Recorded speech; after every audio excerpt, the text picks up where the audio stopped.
Hello and welcome to an episode of Historically Marked. I am Jason in Seneca Falls, New York, and this was believed to be the town that inspired Frank Capra in It's a Wonderful Life. And in the movie, of course, it's known as Bedford Falls.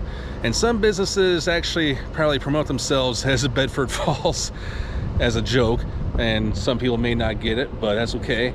But behind me is the bridge that reportedly inspired an incident that took part in the film, and I don't really want to give it away, but I will go ahead and walk up that way and show you around. Here we go.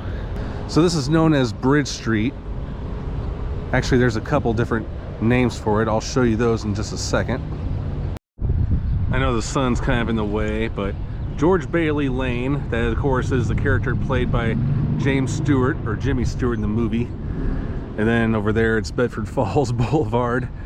I hope it's not too small to see, but there's a plaque as we approach this bridge. Oh look, they even left their Christmas lights up. The bells. All right, so it says on this plaque here that Bridge Street Bridge Restoration, November 1997, sponsored by New York State Senator Michael F. Nozzolio and Assemblyman Robert C. Oakes. And this was originally constructed as part of the New York State Barge Canal expansion, and this bridge is included on the State and National Register of Historic Places. Okay, that really wasn't the plaque I was looking for, but interesting to note that this is listed on there. Check out these bells. And over there is a historical marker. I'll come over to that side in a sec. Okay, so I'm on the other side of the bridge, and then here's the one I was looking for. It says here, the village of Seneca Falls may have inspired the hometown look of Frank Capra's 1946 holiday film classic, It's a Wonderful Life.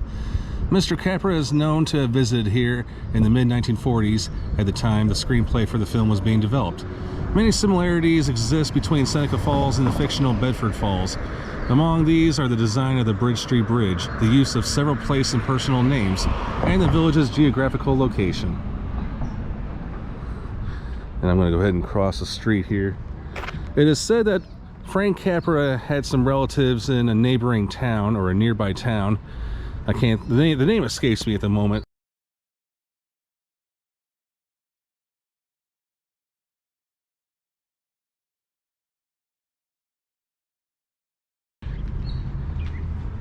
And then the village of Seneca Falls recognizes the late Anthony J.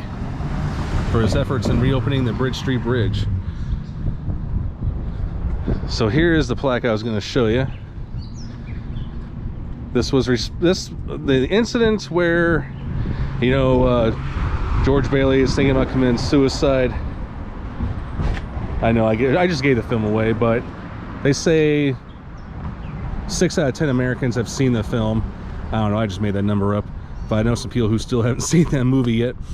But here, April 12th, 1917, Antonio Varacalli gave his life to save another. He honored the community honors him. Now, Frank Capra reportedly saw this plaque, or maybe there was one before this one that was very similar, or a lot older during that time. And they say that inspired and shaped the screenplay of It's a Wonderful Life.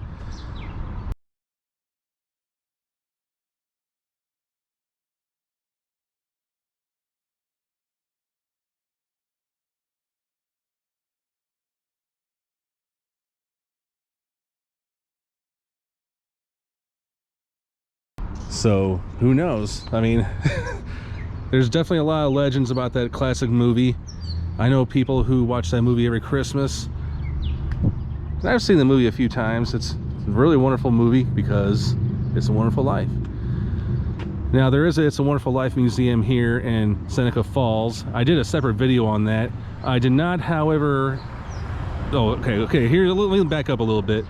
Now it's normally in a building that's on the other end of town past that bridge, but it is being reconstructed right now, and the gift shop and the museum are in two separate buildings on a street, but temporarily, but it was better than nothing. But check out the other video based on that. All right, thanks so much for tuning into this episode of Historically Marked. I am in Seneca Falls, New York, and I am just on the Bridge Street Bridge, and really cool piece of movie history, whether or not I played a part in it or not, but it's definitely worth noting, and I'm glad there's a historical marker that tells all the possibilities of it, and definitely I hope all the It's a Wonderful Life fans make a trek sometime in their lifetime to Seneca Falls, because, yay, a real fan will not be let down. All right, I'm Jason, signing off.